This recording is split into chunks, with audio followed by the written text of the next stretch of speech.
Assalamualaikum warahmatullahi wabarakatuh. Alhamdulillahirrabbilalamin. Berjumpa pada mata kuliah rancangan penelitian.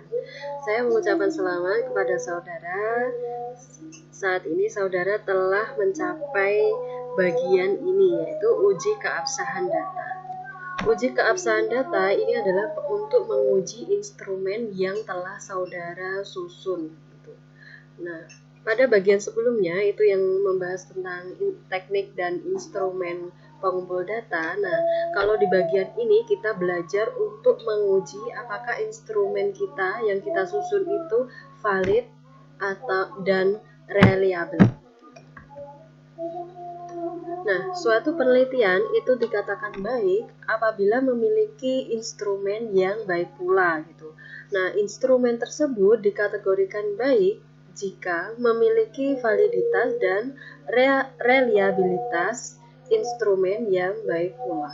Oleh karena itu, item pada angket yang akan saudara berikan kepada responden gitu ya, meliputi validator ahli, guru, dan siswa itu dipastikan harus mendapat validitas dan reliabilitas yang baik. Nah, agar dapat diperoleh data yang valid dan reliable, maka instrumen yang saudara susun itu dapat digunakan untuk mengukur objek yang akan dinilai, baik itu tes maupun non-tes, itu harus memiliki bukti validitas dan reliabilitas.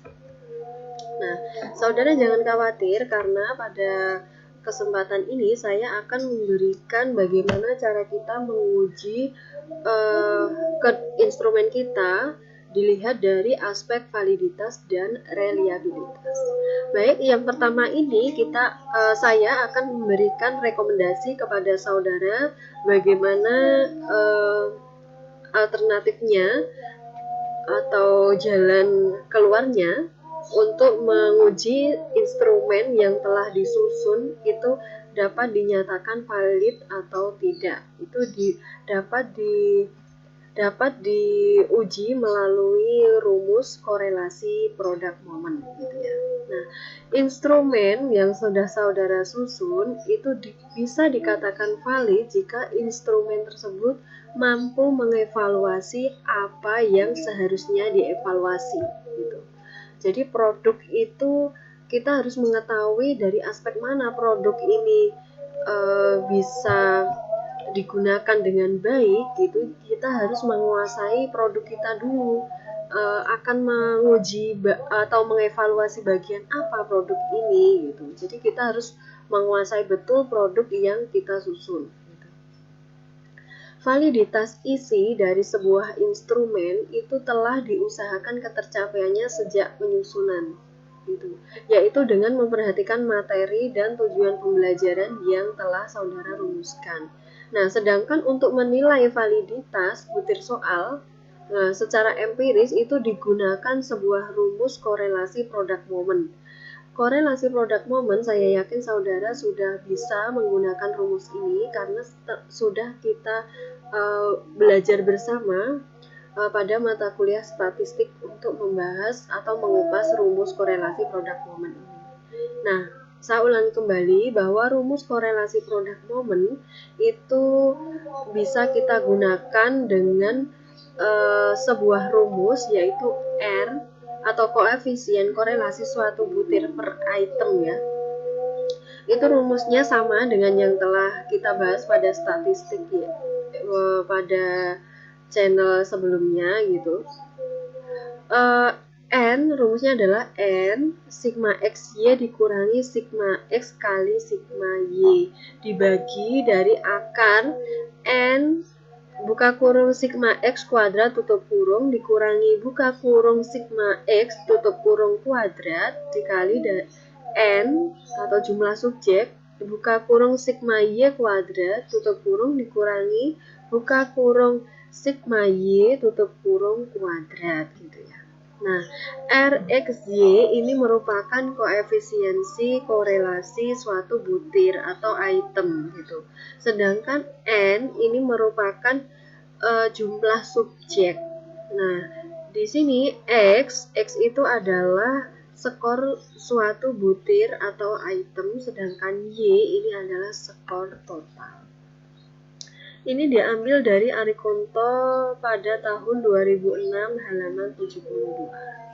Nah, jika ketika kita sudah menulis, mengetahui, menghitung nilai R dari masing-masing butir pada instrumen, kemudian kita bandingkan atau dikonsultasikan melalui tabel product moment. Nilai R itu setelah dihitung, bila diketahui R hitung dari rumus di atas lebih besar dari R yang ada di tabel, maka butir tersebut adalah valid. Nah, begitu juga nanti sebaliknya. Nah, tinggi rendahnya validitas menunjukkan tinggi rendahnya reliabilitas sebuah tes gitu, atau sebuah instrumen. Dengan demikian, maka semakin banyak tes itu maka reliabilitasnya itu semakin tinggi. Nah, berikut ini cara kita menguji dari aspek reliabilitas. Dalam menguji reliabilitas itu digunakan uji konsistensi internal dengan menggunakan rumus Alpha-Cronbach. Nah, rumus Alpha-Cronbach itu dapat saudara pelajari melalui rumus berikut, yaitu reliabilitas instrumen sama dengan banyaknya butir pertanyaan atau banyaknya soal dibagi banyaknya butir soal pertanyaan atau banyaknya soal tadi dikurangi 1, kemudian dikali jumlah varian butir atau item dikali 1 dikurangi jumlah varian butir per item dibagi varian total. Rumus ini bisa saudara gunakan untuk mengetahui instrumen kita apakah reliable atau tidak. Jadi rumus ini bisa digunakan untuk menguji reliabilitas sebuah instrumen. Nah, ini diambil dari Arikunto tahun 2006 halaman 193. Nah, kriteria suatu instrumen penelitian itu dikatakan reliable dengan menggunakan teknik sebagai berikut ya.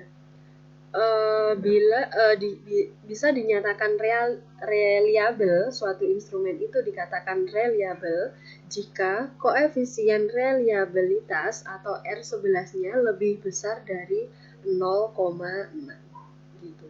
Jadi saudara nanti bisa mengetahui jika angka atau hitungan R11 saudara lebih dari 0,6, berarti sudah dipastikan bahwa instrumen yang saudara susun itu sudah reliable. Sebenarnya untuk apa kita mengukur atau menguji keabsahan suatu instrumen dari aspek reliabilitas? Itu tujuannya adalah untuk mengetahui apakah tes yang kita gunakan itu sudah teliti dan dapat dipercaya sesuai dengan kriteria yang dirumuskan. Nah, kita pasti ditanya oleh penguji bagaimana sebuah instrumen ini dinyatakan valid atau reliable gitu. Nah, itu kita bisa membuktikan melalui rumus-rumus berikut. Nah, melalui pengujian yang sudah kita lakukan sebagai berikut gitu. Jadi kita ada bukti ketika penguji menanyakan ini. Nah, biasanya kan memang ditanyakan mana instrumennya. Nah, ini instrumen ini sudah valid atau belum gitu. Kita ada bukti gitu. Oh, ini sudah valid dengan hitungan yang telah kita buat gitu. Nah, tujuan yang kedua adalah untuk mengetahui derajat tes dapat menghasilkan skor-skor secara konsisten. Nah, angket yang baik digunakan itu jika sebuah instrumen itu hasilnya itu sama saat diujikan ke yang lain gitu, ke produk yang lain itu hasilnya akan tetap sama gitu. paling tidak ada kemiripan, itu dinyatakan sebuah instrumen telah reliable, seperti itu. Baik, berikut ini merupakan contoh yang telah dibuat, yang instrumen itu telah diuji validitas dan reliabilitasnya dari sebuah angket ya. Sebelah kiri, sisi kiri ini menunjukkan bahwa hasil analisis validitas angket gitu. Jadi angket itu memuat nomor 1 sampai dengan nomor 15 gitu. Jadi dinyatakan valid gitu melalui uji rumus atau menguji dengan rumus korelasi produk momen gitu. Adapun sebelah kanan ini merupakan hasil analisis reliabilitas sebuah angket gitu ya. Nah, ini dinyatakan reliable gitu ya. Jadi angketnya itu memuat butir soal atau butir di angketnya itu ada 15 butir gitu ya. Ini telah diuji menggunakan rumus Alpha-Kronberg tadi gitu. Nah, saudara nanti bisa menggunakan ini melalui SPSS atau manual ya, bisa saja saudara mempraktekkannya, mencoba dengan ini. Saya rasa saudara sudah menyusun instrumen penelitian pada bagian sebelumnya. Nah, untuk tahap ini silakan saudara mencoba mempraktikkan rumus yang saya rekomendasikan untuk membuat atau untuk menguji keabsahan instrumen yang telah saudara susun. Yang pertama, untuk mengetahui atau untuk menguji validitas suatu instrumen, saudara menggunakan rumus korelasi produk momen. Nah, untuk mengetahui atau untuk menguji reliabilitas suatu instrumen, saudara saya rekomendasikan menggunakan rumus Alpha-Kronberg gitu. Baik, demikian silakan mencoba apa yang saya paparkan pada saat ini.